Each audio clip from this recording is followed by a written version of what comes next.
नमस्कार, आप देख रहे हैं बिग फाइट लाइव। आपके साथ मैं हूं श्वेता मिश्रा अवस्थी। चारवाक ऋषि ने कहा था, यावत जीवेत सुखम जीवेत ऋणम कृत्वा घृतम पीवेत, यानी सुखी जीवन जीने के लिए अगर कर्ज लेकर घी पीना पड़े तो पी लेना चाहिए। राजनीति में भी कर्ज लेकर सत्ता का घी पिया जा रहा है। खटाखट वादे करने के चक्कर में राज्यों का खजाना सफाचट हो रहा है और कई राज्य कंगाली की कगार पर पहुंच गए। चुनावी वादे पूरे करने की खातिर कर्ज की समस्या पहाड़ जैसी बन गई, लेकिन इसका समाधान किसी के पास नहीं, क्योंकि सभी सत्ता का सुख भोगना चाहते हैं। कुछ ऐसी दशा हिमाचल और कर्नाटक की भी बनी हुई है। हिमाचल सरकार के पास कर्मचारियों की तनख्वाह और पेंशन देने तक का पैसा नहीं है। मुख्यमंत्री को विधानसभा में ऐलान करना पड़ा कि सीएम, मंत्री और संसदीय सचिव 2-2 महीने का वेतन और भत्ता ना ले। बीजेपी आर्थिक संकट को राहुल गांधी की खटाखट नीति का नतीजा बता रही है।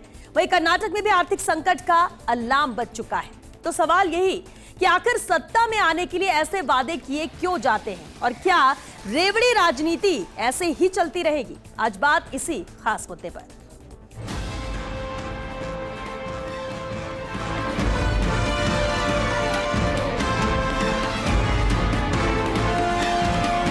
मैं कह रहा हूं कि आर्थिक संकट नहीं है भैया। आर्थिक संकट को हम पार कर चुके हैं। अब डिसिप्लिन लाकर हिमाचल प्रदेश को सेल्फ रिलायंट बनाने की तरफ, आत्मनिर्भर हिमाचल बनाने की तरफ ये चेंजिंग जरूरी है।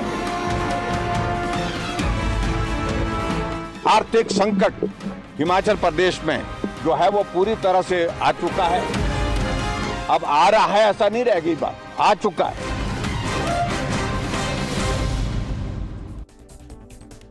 रेवड़ी राजनीति, चलिए खास मुद्दा है। चर्चा के लिए खास मेहमान हमारे साथ जुड़ चुके हैं। सबसे पहले उनसे रूबरू करा देते हैं आपको। हमारे साथ चर्चा में शामिल है विकास बारहट जी, बीजेपी प्रवक्ता है। स्वागत है विकास जी आपका। स्वर्णिम चतुर्वेदी जी भी चर्चा में शामिल हुए, कांग्रेस प्रवक्ता है। बहुत स्वागत है स्वर्णिम जी आपका। हमारे साथ प्रोफेसर एन टी माथुर जी हैं, अर्थशास्त्री है। बहुत स्वागत है माथुर साहब आपका भी। और साथ ही राजनीतिक विश्लेषक मिथिलेश जैमनी जी भी चर्चा में शामिल हुए। मिथिलेश जी आपका भी बहुत स्वागत है।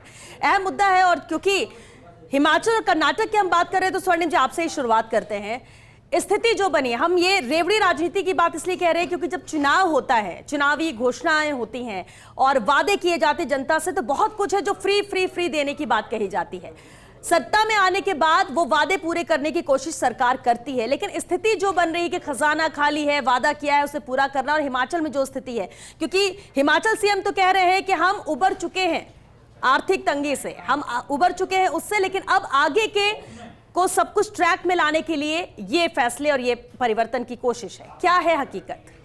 देखिए, सबसे बड़ी बात यह है कि जब आप हिमाचल की बात करते हैं तो हिमाचल में जरूर ये आज मुद्दा आया कि 20,000 करोड़ रुपए का कर्ज 3 साल में लिया, लेकिन ये भूल जाते हैं लोग कितनी बड़ी जो प्राकृतिक आपदा को सरकार ने वहाँ पे झेला है।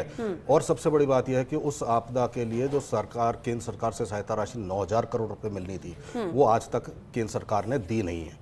दूसरी चीज़, वहाँ पे उसमें से 5,000 करोड़ का कर्ज वो दे चुके हैं, लोन रिपे हो चुका है, तो वो तो अपने फाइनेंशियल स्ट्रेंथनिंग के लिए वहाँ काम कर रहे हैं। और देखिए, ये जो सारी समस्या है, समस्या की जड़ है जो जीएसटी का जिस तरह से आपने गलत इन्होंने यहाँ पे इसको लागू किया, उसके कारण 2 निर्णय जो थे केंद्र सरकार के, वो ये रहे कि आज सारा टैक्स कलेक्शन, पूरा जो फाइनेंशियल डिपेंडेबिलिटी है स्टेट्स की, वो केंद्र सरकार की गलत नीतियों के कारण केंद्र पर निर्भर हो गई है। यूपीए के समय जो केंद्र की जो केंद्र जिनको वित्तीय सहायता देता था या जो योजनाएं होती थी, उसमें 80-20 का रेशो हुआ करता था। आज आपने उसमें स्टेट्स का रेशो, स्टेट्स का जो शेयर है वो बढ़ा दिया और खुद का घटा दिया। जबकि सर्वाधिक टैक्स कलेक्शन जो है केंद्र सरकार द्वारा किया जाता है। केंद्र सरकार ने इस तरह से भी टैक्स लिया जाता है जो सेस के नाम पर या स्पेशल एक्साइज, एडिशनल एक्साइज के नाम पर, जिसमें स्टेट्स का शेयर नहीं होता। इसीलिए आज से 10 साल पहले ये बात आई थी, वित्त आयोग ने कहा था कि 32% की जगह 42% का शेयर जो है वो दिया जाए। की जो नीति बनी है उसकी वजह से राज्यों की आर्थिक स्थिति बिगड़ी है। देखिए, मैं यही है ना, जो टैक्स कलेक्शन केंद्र के पास जा रहा है, केंद्र द्वारा राज्यों को दिया नहीं जा रहा है। जो 32% की ये कैप था कि 32% पैसा तो स्टेट्स को दिया जाएगा, डिवॉल्व किया जाएगा, वो डिवॉल्यूशन नहीं हो रहा। जबकि स्थिति यह है कि सिफारिश यह है वित्त आयोग की कि 42% इसको बढ़ाया जाए, 42% तक लाया जाए। तो ये सारी चीजें हो रही हैं। आप देखिए, पहले होता था हमारे समय में प्लानिंग कमीशन, उस प्लानिंग कमीशन की बैठक में जो फाइनेंशियल एडवाइजर्स थे, एक्सपर्ट्स बैठते थे, वो पहले से 5 साल की एक नीति तय हो जाती थी कि इस स्टेट को इस योजना के लिए इतना पैसा दिया जाएगा। उसको खत्म करने का काम मोदी सरकार ने किया और नीति आयोग लाए जिसके पास कोई फाइनेंशियल पावर नहीं है कि पैसा दे सके, वो सिर्फ सिफारिश कर सकते हैं। तो आज सारा की सारा पैसा केंद्र के पास, केंद्र सरकार ने, जैसा आपने देखा इस बजट में, अपनी कुर्सी बचाओ बजट जो आया था, इसमें क्या किया आपने 2 स्टेट्स को जमकर पैसा दिया और बाकी स्टेट्स जो उनका वाजिब था वो भी आज नहीं दिया, जिसमें सीएजी की रिपोर्ट है। लेकिन राजस्थान का आप देख लो उदाहरण, 6000 करोड़ रुपया जो था वो नहीं दिया। केंद्र सरकार की बात की, बीजेपी पर सवाल। विकास जी, ये जो स्थिति हुई, ये रेवड़ी राजनीति नहीं है, ये सिर्फ जीएसटी को लेकर जो नीति सरकार की बनी, राज्यों का पैसा भी केंद्र के पास और केंद्र राज्यों को पैसा नहीं दे रहा है जो मिलना चाहिए उनके हक का, और इसलिए स्थिति बनी है। जरा पहले इस पर एक कमेंट करिए। देखिए श्वेता जी, सबसे पहले तो मैं आपको बताऊं कि सरकार जो है उसका प्रथम उद्देश्य होता है लोक कल्याण। तो ये ऐसी योजनाएं किसी भी सरकार के द्वारा चलाई जाती हैं तो इसलिए चलाई जाती हैं कि जो लोग वाकई में पिछड़े हुए हैं, जो नीडी हैं, उनको बराबर लाया जा सके, उनको मूलभूत सुविधाओं से वंचित ना हो, ऐसी व्यवस्था की जा सके। लेकिन सरकारें जब लोगों को आत्मनिर्भर बनाने के बजाय निर्भरता की तरफ ले जाने लगे तो मैं मानता हूं कि यही हश्र उस सरकार का होना तय है। हमने पिछले जब से हमारा देश आजाद हुआ है, प्रथम पंचवर्षीय योजना में कांग्रेस का नारा था कि गरीबी हटाओ। आज आजादी के इतने साल बाद भी इनके नेता राहुल गांधी जी मंच पे कहते दिखते हैं कि हम गरीबी हटाएंगे। ऐसा क्यों श्वेता जी? जबकि हमारे साथ, हमारे से बाद आजाद हुए देश जो है वो आज कई पहले हमसे विकसित हो चुके हैं। इसका कारण है इनकी बार बार बार सिर्फ सत्ता लोलुपता की नीति। और इसी नीति के तहत हम हिमाचल की बात करते हैं, अन्य राज्यों की बात करते हैं, ये जिस प्रकार का वक्तव्य दे रहे थे, नाचना आगे जाने आंगन टेढ़ा, इनको खुद की असफलता को सिर्फ ठीक रहा केंद्र सरकार के ऊपर मढ़ना है। मैं बात करता हूं राजस्थान की श्वेता जी, जिस प्रकार चुनाव के 6 महीने पहले अशोक गहलोत जी ने, अरे कोई गांव ढाणी भी एक, आप देखिए जिनको पिछले बजट में ग्राम पंचायत को नगर पालिका बनाया, उस दूध को इन्होंने जिला बनाया। आप देखिए कि नगर पालिका भी वहां काम नहीं कर पा रही थी, सीधा जिला वहां दे दिया, जबकि इनको पता है कि वहां इंफ्रास्ट्रक्चर डेवलपमेंट भी नहीं है। कितने बोर्ड इन्होंने गठित करे, कितनी देश पूरे प्रदेश के ऊपर कर्जे का भार डाल दिया और फ्री के मोबाइल बांट रहे थे। अच्छा, तो मैं कहता हूं कि इनकी खुद की योजनाएं, आप क्या मानते हैं? एक कमेंट उस पर, क्योंकि दूसरे गेस्ट पर का भी रुख करना है। हिमाचल में जिस तरह से घोषणा की गई, जो कहा सीएम ने, एक तरफ तो कह रहे कि आर्थिक स्थिति से हम उबर चुके हैं, जो स्थिति बुरी दौर था उससे निकल चुके हैं, लेकिन ये एक नई पहल है। देखिए, इनके द्वारा शासित सभी प्रदेशों में, हिमाचल क्यों, कर्नाटक को ले लीजिए आप, और अगर राजस्थान में किसी प्रकार जनता को गुमराह कर पाते हैं, सरकार बना लेते तो यहां भी यही असर होता, क्योंकि आय के सोर्स इनके पास है नहीं।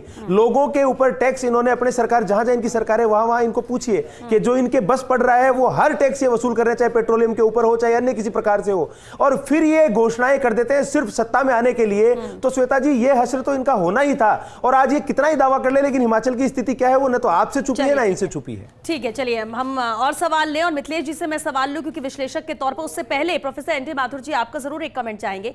अर्थशास्त्री यहाँ पर आर्थिक स्थिति की बात की जाती है, किसी भी राज्य के लिए बेहद अहम है। हम सिर्फ बजट की नहीं बात करते, सरकार कैसे काम करे, कैसे चलाए। हिमाचल की जो स्थिति जिसका हमने जिक्र किया, और कह रही है सरकार कि ठीक है आप 2-2 महीने का सैलरी ना लें या फिर इससे एक सपोर्ट मिलेगा, ऐसी स्थिति बनती क्यों? क्या वाकई में आप मानते हैं कि चुनाव के दौरान जो ये रेवड़ी वाला सिस्टम है, जो इतनी घोषणाएं वाला सिस्टम, वो नहीं करना चाहिए, या फिर अपने खजाने को देखते हुए बात करनी चाहिए? श्वेता जी, आर्थिक स्थिति किसी भी राज्य की एक दिन में नहीं बिगड़ती है, और सत्ता का चरित्र भी एक सा है, चाहे वो कांग्रेस सरकार हो चाहे वो बीजेपी की सरकार हो। आर्थिक स्थितियां धीरे धीरे बिगड़ती हैं, और अभी मेरे साथी जो भाजपा के हैं वो जिक्र कर रहे थे कि वेलफेयर स्कीम्स का जिक्र कर रहे थे। हमें ये समझना पड़ेगा कि वेलफेयर स्कीम्स में और फ्रीबीज में क्या फ़र्क है। जो वेलफेयर स्कीम्स हैं वो हमारी डायरेक्टिव प्रिंसिपल्स से जुड़ती हैं कहीं जा कर के, कि हमें आके एमजी नरेगा है, जैसे it is a welfare scheme, food subsidy है, it is a welfare scheme, या हम नेशनल रूरल एम्प्लॉयमेंट प्रोग्राम है। ये डायरेक्टिव प्रिंसिपल से कहीं जाके जुड़ते हैं और हिट करते हैं सीधे, कहीं जाकर के प्रोडक्टिविटी को बढ़ाने का काम करते हैं। तो ये कल्याणकारी योजना है। लेकिन हम लैपटॉप देना फ्री देना शुरू कर दें, हम बिजली मुफ्त देना शुरू कर दें, हम पानी मुफ्त देना शुरू कर दें, हम साइकिल देना शुरू कर दें, और फिर एक सरकार साइकिल देती है, दूसरी सरकार उसका रंग बदल देती है, आज केसरिया रंग कर दिया उस साइकिल का। तो उन सबसे कुछ हासिल होने वाला नहीं है। और there is a thin line between discretion and discrimination. हम डिस्क्रिशन के नाम पर डिस्क्रिमिनेशन कर रहे हैं बेसिकली, और अपने वोटर्स की राजनीति को बढ़ा रहे हैं। तो जो हालात राज्यों के हुए हैं वो इसलिए हुए हैं कि हमने फ्री बीज में और उसमें फर्क नहीं किया कल्याणकारी नीतियों में। और उससे क्या है कि बेसिकली जो हमारी नीतियाँ होनी चाहिए वो ऐसी होनी चाहिए, अगर हमें मदद भी करनी है तो जो टाइमली हो, टारगेटेड हो और अपने आप टर्मिनेट भी हो जाए, परमानेंट नहीं होना चाहिए। कोई भी आप सहायता दे तो so it should be timely, it should be targeted, identify होनी चाहिए किसको देनी है। ये आप जेनरिक नहीं हो सकता कि सभी को आपने दे दिया। ये टाइमली समय जब है उस समय दिया जाए जब उसकी ज़रूरत है, किसी जिसकी प्रॉब्लम है। और तीसरी बात, वो ऑटोमेटिकली टर्मिनेट भी हो जाए, वो एक समय के लिए होनी चाहिए, हमेशा के लिए नहीं होनी चाहिए। अदरवाइज क्या है कि हम मछली जो है वो खाने को देते हैं तो उससे उसकी एम्प्लॉयमेंट या उसकी जो कमजोरी बढ़ती चली जाती है। लेकिन आप अगर मछली पकड़ना सिखा दें उसको, तो वो उसकी प्रोडक्टिविटी बढ़ती है और वो जो है उससे आगे जो है कुछ कंट्रीब्यूट कर सकता है। बिल्कुल, और ये देखना समझना भी होगा, क्योंकि जब सत्ता में आने के बाद 5 साल होते हैं, आपको राज्य को और बेहतर बनाने की कोशिश करना है, किसी भी सरकार की कोशिश रहती है। लेकिन स्थिति अगर इससे बिगड़े तो आम जनता के लिए भी मुश्किलें जरूर खड़ी करती है। मिथिलेश जी, अब राजनीतिक विश्लेषक होने के नाते मेरा एक सवाल ये रहेगा कि रेवड़ी राजनीति की हम बात कर रहे हैं, अपने अपने तर्क है कि ऐसी स्थिति क्यों बनी। एग्जाम्पल के तौर पर हम हिमाचल को ले रहे हैं या कर्नाटक की बात कर लें। सवाल ये है कि क्या वाकई में ये जो पहले घोषणाएं की जाती है उसको पूरा करने की कवायद के तौर पर ये है। और ये बात भी ठीक कही कि एक दिन में किसी भी राज्य की ऐसी स्थिति नहीं होती। जहां आज बीजेपी है वहां पहले कांग्रेस थी, जहां आज कांग्रेस है वहां पहले बीजेपी थी। स्थितियां ऐसी बनती क्यों है? सबसे बड़ी वजह आप क्या मानते हैं? क्या सिर्फ अपने फायदे के लिए ही? देखिए, जो सबसे अहम चीज है कि रिजर्व बैंक की जो रिपोर्ट आई है उसमें जो 12 स्टेट्स की कहानी बताई गई है उसमें राजस्थान भी शामिल है, और 7 जो हमारे जो पर्वतीय क्षेत्र में आते हैं उसमें हिमाचल भी शामिल है, अरुणाचल प्रदेश भी शामिल है। जो जीएसडीपी है, जीएसजीडीपी है, वो 35.5 से ऊपर जा रही है। 35% से ऊपर जाते ही किसी राज्य के संसाधनों को खा जाती है। यानी आप राजस्थान की बात करें तो 36.8 है, और उससे कैपिटल एक्सपेंडिचर आपका खत्म होगा और फिजिकल डेफिसिट बढ़ेगा। तो सबसे इंपॉर्टेंट चीज है कि आप उस राज्य की श्रेणी में हो। आप मानिए पंजाब की हालत क्या है कि उसका जो कुल रेवेन्यू है उसका 22.8% केवल ब्याज देने में जा रहा है। राजस्थान का हालात यह है कि जो रेवेन्यू है उसका 13.8% आज उनको ब्याज में देना पड़ रहा है। जो सबसे इंपॉर्टेंट चीज है कि हम इन चीजों को किया क्या। आप देखिए, जिसको बाबा कहते हैं, जो राज्य की दुनिया देश की सबसे बड़ी आबादी वाले प्रदेश का मुखिया है, जिसे लगता है कि संत है, ये क्या आर्थिक स्थिति जानता होगा। उस यूपी की स्थिति है कि वो 28.8 पे है। यानी वो बाबा तो कंट्रोल कर रहा है, क्राइम भी कंट्रोल कर रहा है और फाइनेंस भी कंट्रोल कर रहा है। अब राजस्थान की हालात किसने बिगाड़ी कि अचानक आपको केजरीवाल की कॉपी करने का रात को सपना आया कि कल मुझे केजरीवाल सपने में आया और केजरीवाल को कॉपी करना है। कॉपी करते किसने मांगी थी आपसे 100 यूनिट बिजली? आपने घोषणा कर दी। किसने मांगी थी आपको घर घर फ्री राशन किट? बांट दी।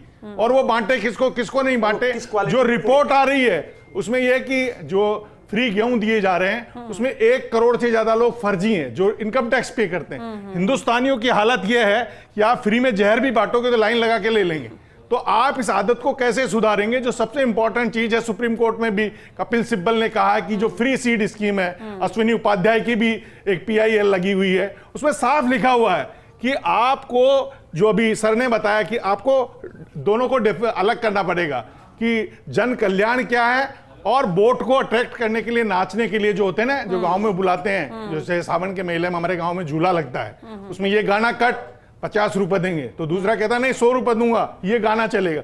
तो ये जो वोट के लिए जो करते हैं घोषणा कि 450 का सिलेंडर नहीं, हम 400 का देंगे, तो ये जो बोली लगाने का जो प्रथा चल गई है वो हिंदुस्तान को कर्ज में ले जा रही है। हालांकि कोरोना के काल के टाइम 2011 में 16 राज्यों की हालत खराब थी, 13 की है, अब 12 की है। लेकिन राजस्थान की स्थिति ऐसी हो जाना, और उसमें सबसे अहम योगदान है पिछली सरकार का, जिसने राजस्थान की आर्थिक स्थिति को बेड़ा गर्क कर दिया। आप देखिए, पानी जो बीसलपुर से आता है वो 8 रुपए में 1000 लीटर बस्सी में पहुंचता है।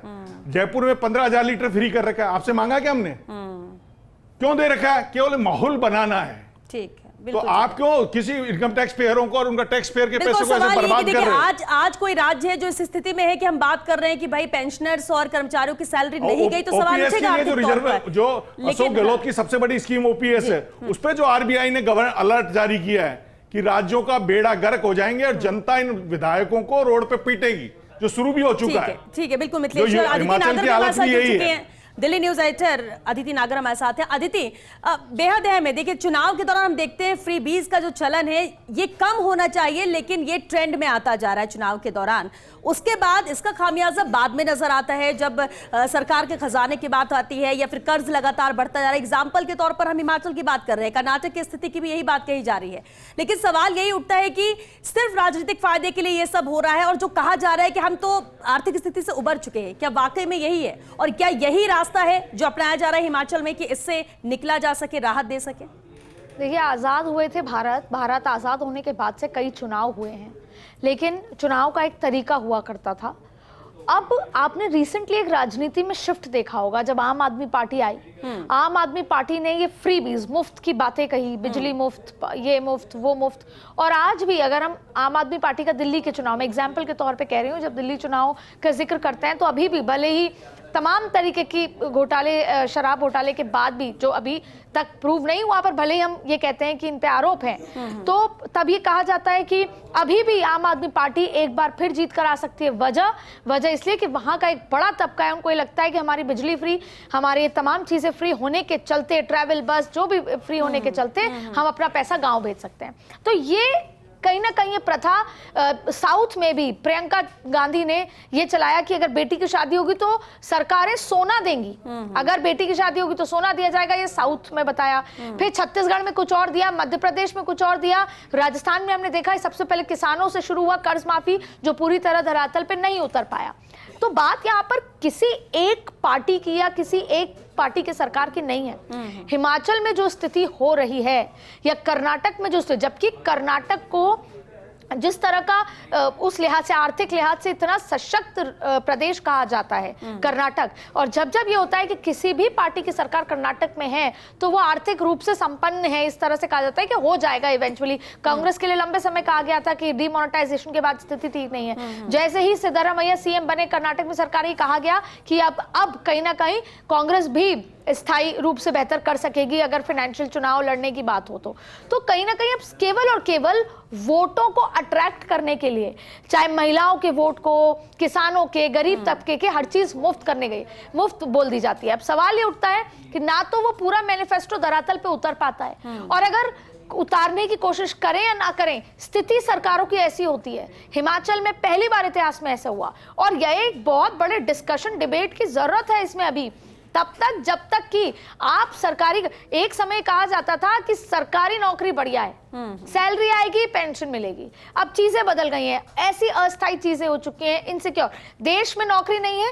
ये सवाल उठता है बीजेपी कांग्रेस दोनों से। देश में 10 करोड़ नौकरियों का जिक्र होता है, तमाम चीजें हैं। आज के रिसेशन की स्थिति, ये सवाल केंद्र सरकार से भी उठता है, ये सवाल राज्यों के सरकारों से भी उठता है, और वैसे ही फिर ऐसी स्थिति पैदा होना, ये कहीं ना कहीं जो शिफ्ट आया है आपके थॉट प्रोसेस में कि आप परसेप्शन बनाना चाहते हैं कि ये हो जाएगा, उस परसेप्शन को कहीं ना कहीं रोकते हुए धरातल पर सही लिहाज से राजनीति करनी शुरू करनी होगी, क्योंकि आप जनता के सेंटिमेंट और उनके जीवन के साथ खेल रहे हैं ऐसी बातें। लेकिन ये बदला होगा कैसे? क्योंकि आज ये बात की जाएगी अदिति, लेकिन जैसे ही चुनाव आएंगे सब कुछ बदल जाएगा, फिर से वही चीजें देखने को मिलेगी, समाधान नजर नहीं आता। एनडी माथुर जी, समाधान क्या है इसका? स्थितियां ये ना बने भविष्य में, क्योंकि आज कोई उस रडार पर है तो कोई आएगा कुछ महीनों, कुछ सालों बाद राज्यों की स्थिति ऐसी होगी। मैं समझता हूँ नीति आयोग, आरबीआई और स्पेशली जो फाइनेंस कमीशन है, इन तीनों को कोलैबोरेशन में काम करना चाहिए, क्योंकि नीति आयोग जो है हालांकि एलोकेशन का काम तो नहीं करता कम से कम, लेकिन आइडेंटिफिकेशन का काम करता है कहाँ चाहिए। देन आरबीआई जो है उसके पास पैसा है। देन तीसरी हमारी जो 16th फाइनेंस कमीशन है वो जीएसटी के डिस्ट्रीब्यूशन का काम करती है। ये तीन ऐसी संस्थाएं हैं जिनको मिलकर कोई ऐसी नीति बनानी चाहिए और राज्यों के लिए भी ऐसी नीतियों का निर्माण करना चाहिए कि किन चीज़ों को फ्री बीज माना जाए, किन को ना माना जाए, किसको कल्याणकारी माना जाए, और उसके लिए आधार तय किया जाए कि आखिर रैशनल किस चीज़ का है, जस्टिफिकेशन किस चीज़ के लिए है। बिल्कुल, वो क्योंकि वक्त भी जस्टिफिकेशन खत्म हो रहा है। देन जुडिशियल इंटरवेंशन भी जरूरी है। अगर election commission of India wisdom tooth ही नहीं बाइटिंग टूथ भी यूज करे अगर इस तरह की रेवड़ियां दी जाती है तो। बिल्कुल, क्योंकि और जुडिशियल इंटरवेंशन हो ऐसे समय में। विकास जी एक कमेंट जरूर चाहेंगे ये रेवड़ी राजनीति पर। देखिए श्वेता जी, क्योंकि जद में केंद्र सरकार भी आ रही, केंद्र सरकार पर भी सवाल उठाया जा रहा है विपक्ष की तरफ से। देखिए, केंद्र सरकार ने प्रधानमंत्री नरेंद्र मोदी जी की जो भी योजनाएं हैं, मैं आपको बताऊं कि वो लोगों को आत्मनिर्भर बनाने के लिए, चाहे उज्ज्वला योजना को ले लीजिए, चाहे पीएम जनधन योजना को ले लीजिए, चाहे प्रधानमंत्री जन आवास योजना को ले लीजिए, या किसान सम्मान निधि को ले लीजिए, ये है कि उन लोगों को निर्भर कैसे बनाया जाए, उनको आत्मनिर्भर कैसे बनाया जाए। इस प्रकार नहीं कि लोगों को जो है वो आप फ्री बीज दें जिनकी आवश्यकता भी नहीं है, ऐसी चीजें, और सिर्फ इनकी घोषणा इसलिए कि सरकार में हम बने रहे। अगर इसी प्रकार के दल इस प्रकार की घोषणाएं करते रहेंगे तो इस पर भरोसा नहीं करते। बिल्कुल इस प्रकार की नीतियों पर बीजेपी भरोसा नहीं करती। स्वर्णिम जी, देखिए सीधी सी बात है, जब भारतीय जनता पार्टी के लोग फ्रीबीज की बात करते हैं तो 80 करोड़ लोगों को जो मुफ्त अनाज दे रहे हैं और एम्प्लॉयमेंट जनरेशन नहीं हो रहा है और सबसे बड़ी बेरोजगारी दर आज ही है मोदी जी के शासन में, तो ये सबको देखना पड़ता है किस तरह से गवर्नेंस हो रही है। राजस्थान की बात आप जब करते हैं तो 11.5% की दर से हमने जीडीपी ग्रोथ रेट पूरे इंडिया में दूसरे नंबर का स्टेट था जिसमें हमारी ग्रोथ रेट थी फाइनेंशियली।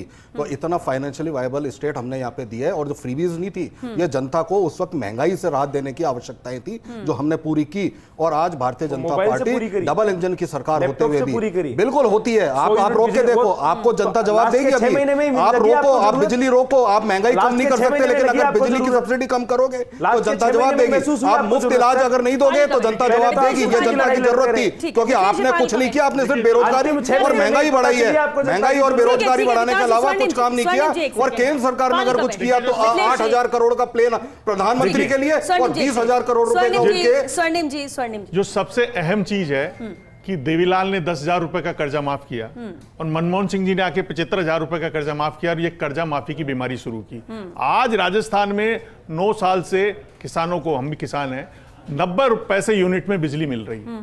आप देखिए किस किसान की क्या उत्पादन है, किसका क्या है, कोई आइडेंटिफिकेशन नहीं है। तो सरकार में आप एक बार जलेबी किसी को खिला दी, उस जलेबी को हटाना बहुत मुश्किल है। इसलिए आप जलेबी परोसने से पहले आपके घर में कितनी मैदा और कितना खमीर उठा सकते हैं और कितना हमारे पास घी और कितनी चीनी है, वो कभी नहीं चेक करते। ये सबसे दुर्भाग्य की बात यह है कि जो अशोक गहलोत जी ने लास्ट दिन में अचानक 6 महीने पहले डिजाइन बॉक्स आई, रात में केजरीवाल सपने में आया और सब कुछ थोप के चले गए। और राजस्थान की हालत यह है आज, जो रिपोर्ट रिजर्व बैंक की आई है उसमें खतरनाक रिपोर्ट है। तो आप कर तो गए बेड़ा गर्क, अब आप कुछ भी कर लो, हमने ये कर दिया वो कर दिया। एक लाइन में जरूर कमेंट चाहेंगे। फ्रीबीज की आदत पड़ने के बाद कहते हैं कि आदत छूटेगी नहीं, तो सरकार अब करे क्या, क्योंकि चुनाव आएंगे फिर वही सुनने को मिलेगा।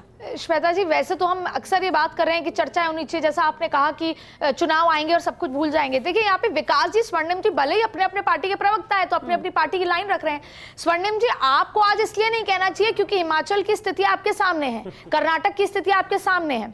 दूसरी बात है विकास जी, ये नरेंद्र मोदी सरकार के दौरान ही हुआ है कि जब बीए आदमी पढ़ लिया लेकिन पकौड़े का ठेला चला रहा है। भले ही पर मंथ वो 5 से 6,000 रुपए पर दिन 5 से 6,000 रुपए कमा रहा है, पर क्या बीए, एलएलबी और तमाम एमबीए की डिग्री उसने इसलिए ली थी कि वो सोशल मीडिया पर रील बनाए या पकौड़ा चलाए? तो हम भले ही प्रवक्ता हैं या हम पत्रकार हैं, आज हमें इस देश के लिए एक बार ये सोचना होगा कि हमारे भी जो जनरेशन है नेक्स्ट, या हम जिस स्थिति में है, क्या ये सही है कि हम आरोप प्रत्यारोप करते रहे लेकिन खुद पर देखें नहीं कि क्या हो रहा है? आप ये कह रहे हैं कि बीजेपी के शासनकाल में ये सब कुछ हुआ और कांग्रेस में तो ऐसा हो गया। दोनों को ये समझना होगा, हम सबको समझना होगा कि आज ये डिबेट जरूरी है 140 करोड़ लोगों के भविष्य के लिए, आपके लिए, हमारे लिए। क्योंकि वक्त खत्म हो गया। बेहद अहम बात आपकी, बहुत शुक्रिया आप सभी का इस चर्चा में शामिल होने के लिए। तो देखिए, समस्या तो पहाड़ जैसी है, लेकिन समाधान उसका क्या, और क्या वाकई में समाधान निकलेगा? आर्थिक स्थिति की बात तो सब करते हैं, कर्जे की बात सब करते हैं, लेकिन इसका समाधान क्या होना चाहिए? और क्या वाकई में आज के वक्त में हम इससे सीख ले रहे हैं, राज्य इससे सीख ले रही है, सरकारें इससे सीख ले रही हैं? नजर बिल्कुल नहीं आता, क्योंकि हमेशा स्थिति ऐसी बनती है, चुनाव आते ही सब भूल जाते हैं। एक लक्ष्य रहता है, वोटर को लुभाना है, उनको जो दे सकते देते, बात की बात में देखी जाएगी, और वो बात ही होता है जो आज नजर आ रहा है। और ऐसी स्थिति ना बने, समाधान की जरूरत है और इसके लिए सबको सोचना भी बहुत जरूरी है। चलिए इसी साथ बिग फाइट लाइव में फिलहाल के लिए